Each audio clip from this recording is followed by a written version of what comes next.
Practical number 2માં 5મું. Ready? આમાં શું છે? Create an Android application that has options with captions. હવે આવું સાંભળીને કાંઈ આમ અલગ અલગ નહીં વિચારો માંડવાનું કો હોય આવું બધું શું આપ્યું. ઓપ્શન્સ મીન્સ ઓલા ચોરસ બોક્સ આવે એ વિથ કેપ્શન, એટલે કે એની બાજુમાં કંઈક લખેલું હોય એ. રેડિયો બટનમાં કેમ હતું ગોળ, એની પછી પાછળ કંઈક લખેલું. સેમ આમાંય તે, આમાં ચોરસ, એની બાજુમાં કંઈક લખેલું. કેમ ચોરસ એ કહું. આઈફોન, એન્ડ્રોઇડ, વિન્ડોઝ, એટલે કે કેપ્શનમાં શું હોવું જોઈએ? IPhone, Android, Windows. User should be able to select more than one option from the list. એટલે કે એક કરતાં વધારે ઓપ્શન સિલેક્ટ થવા જોઈએ. Make A use of checkbox, એટલે કે આમાં ચેકબોક્સનો યુઝ કરવાનો. ખબર પડી ગઈ? એટલે કે પહેલું ચેકબોક્સ, પછી અહીંયા એનું કંઈક નામ લખેલું, બીજું ચેકબોક્સ નામ લખેલું, ત્રીજું ચેકબોક્સ નામ લખેલું. હવે એક રીતે જોઈએ તો તમને આઈડિયા આવી ગયો છે કે રેડિયો બટનમાં આપણે કેમ કર્યું હતું, જેટલી પ્રોપર્ટી હતી એમ સેમ આમાં એ જ પ્રોપર્ટી છે. પણ રેડિયો બટનમાં આપણે શું યુઝ કરતા હતા? Radio group. પણ અહીંયા કોઈ એવું ગ્રુપ યુઝ નહીં કરવાનું. કેમ? તો કે આપણે ગમે એટલી વેલ્યુ એક્સેસ કરવાના છીએ એટલે. એની પહેલાં જોઈએ ડિઝાઇન જોઈ લઈએ. ડિઝાઇનમાં શું આવશે? તો કે પહેલાં ચેકબોક્સ લીધું. એ કાળું કેમ થઈ ગયું? મેં કાંઈ નથી કર્યું, એને મેળે થઈ ગયું.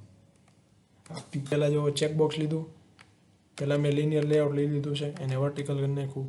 પછી ચેકબોક્સ લીધું, વિડ્થ આપી, હાઇટ આપી, ટેક્સ આપી દીધું આઈફોન. દેખાય છે કે નહીં ખબર નહીં, આ આઈફોન. પછી 360 ડીપી અને એને આઈડી આપી દીધી. કાંઈ નવું નથી. પછી બીજું ચેકબોક્સ લીધું, સેમ વસ્તુ એને પણ. પછી ત્રીજું ચેકબોક્સ લીધું, સેમ વસ્તુ એને, અને આને લીધેથી હાઇટ ડીપી.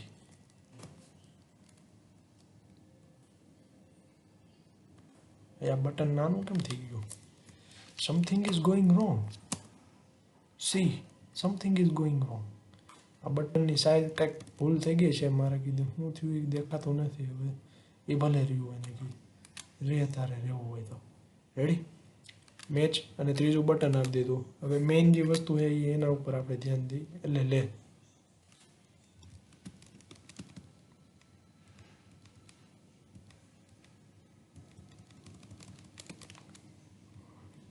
શું થયું આમાં?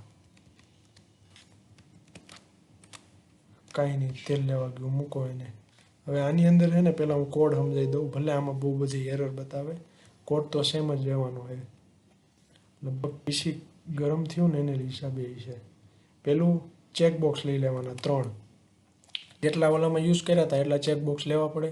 કેમ કે જેટલા લગ્ન હોય એટલી દુલ્હન હોય. કેમ કે એક માણસને લગ્ન ન થાય.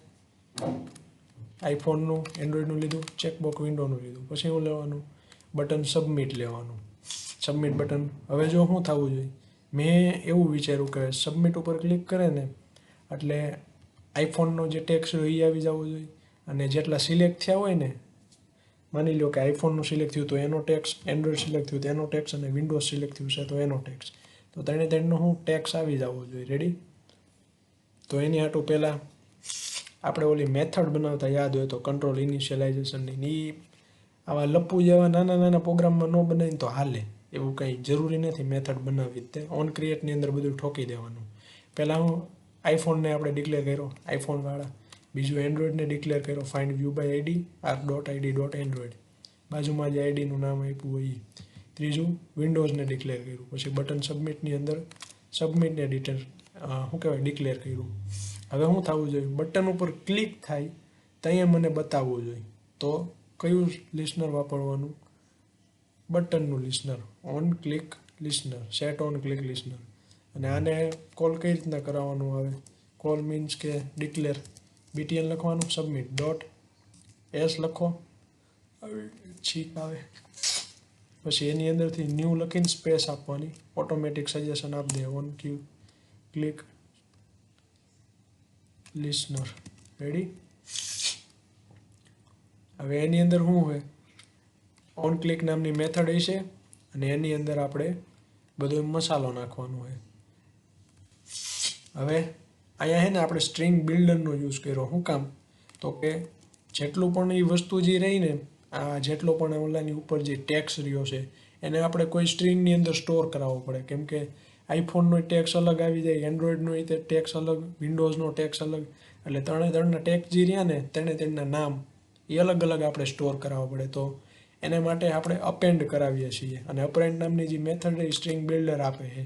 આપણે જો સ્ટ્રિંગ બિલ્ડરનો યુઝ ન કરવો હોય તો એની જગ્યાએ ઓલું યુઝ કરી શકીએ આપણે, આ કેવું કહેવાય, સ્ટ્રિંગનો એરે લઈ લેવાનો, અરે આમ રે ને, એને નામ આપી દેવાનું, પછી ઇક્વલ ટુ કરીને ન્યૂ સ્ટ્રિંગનો એરે રેડી. પછી એની અંદર એસ ડોટ કરીને અપેન્ડ નામની મેથડ આવે. અપેન્ડ નામની મેથડ એમાં ન આવે સ્ટ્રિંગના એરેમાં.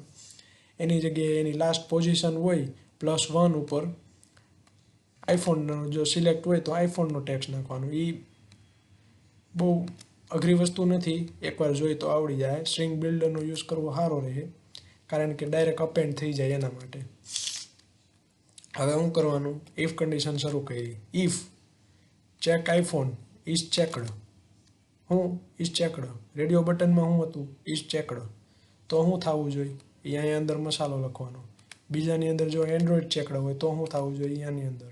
ત્રીજી કન્ડિશન લીધી ઇફ, અને આ જો આમાં એને ઇફ કન્ડિશન લેવાની, કારણ કે આપણે 3 ચેક કરાવવી પડે. ખબર પડી?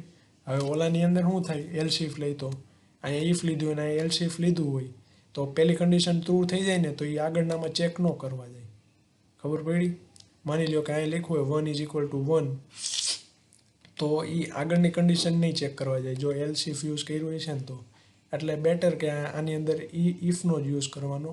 અને ઓલાની અંદર જે રેડિયો બટનવાળું હતું એની અંદર આપણે કોઈ પણ યુઝ કરી શકીએ. ઇફ યુઝ કરી તોય ચાલે અને એલ્સ ઇફ યુઝ કરી તોય ચાલે. આની અંદર તો ઇફ જ યુઝ કરવાનું ફરજિયાત. હવે શું કરી છે, એસ ડોટ અપેન્ડ આઈફોન, પછી અલ્પવિરામ કરીને સ્પેસ આપી દીધી. આઈફોન સ્ટ્રિંગની અંદર અપેન્ડ કરાવું છું, રેડી. એટલે છેલ્લી જે પોઝિશન ઉપર એ છે ને ત્યાં આઈફોન આવી ગયું. હવે જો બીજું ચેકડ એ છે ને એન્ડ્રોઈડનું, તો છેલ્લી પોઝિશન ઉપર એન્ડ્રોઈડ આવી ગયું. પહેલાં આઈફોન આવ્યું, પછી એની નીચે એન્ડ્રોઈડ આવ્યું, પછી ત્રીજું વિન્ડોઝ આવી ગયું. એમ જો 3 ચેકડા છે તો પછી જો 2 જ ચેકડા છે આઈફોન અને વિન્ડોઝ, તો પહેલી પોઝિશન ઉપર આઈફોન આવ્યું અને એની નીચે અપેન્ડ થઈને વિન્ડોઝ આવી ગયું. એ રીતે આખે આપણી સ્ટ્રિંગ બિલ્ડરના થ્રુ સ્ટ્રિંગ બનશે. પછી શું કરાવ્યું, ટોસ મેસેજ પાસ કરાવ્યું. હવે જો અહીંયા ટાઈપ કન્વર્ઝન કરવાનું ભૂલવાનું નહીં, કેમ કે ઉપર સ્ટ્રિંગ બિલ્ડર લીધું છે, સ્ટ્રિંગ નથી લીધું. તો સ્ટ્રિંગ બિલ્ડરનો જે ઓબ્જેક્ટ હતો એ ડોટ સ્ટ્રિંગ, પછી એની લેન્થ આપી દીધી અને શો કરાવી નાખ્યું. આ એનો ટોસ મેસેજ આખી જે ઓન ક્લિક થાય એટલે ટોસ મેસેજની અંદર મસાલો બધો પ્રિન્ટ થાય. એ હું ફોનમાં બતાવું.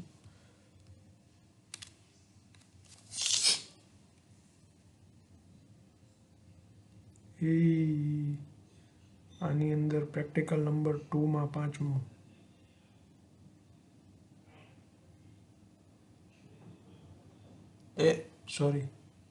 પ્રેક્ટિકલ 2માં 5મું. અરે યાર, પ્રેક્ટિકલ 2માં 5મું આ રીતનું છે, રેડી. આઈફોન એન્ડ્રોઈડ સિલેક્ટ કર્યું, સબમિટ પર ક્લિક કર્યું, જો આવ્યું નીચે. હવે 3 સિલેક્ટ કર્યા, સબમિટ. અરે યાર, આમાં બહુ વાર લાગી જાય. કાંઈ નહીં, તમારી રીતે જોઈ લેજો. મારે આમાં આઉટપુટ આવતા વાર લાગે બહુ. Thank you.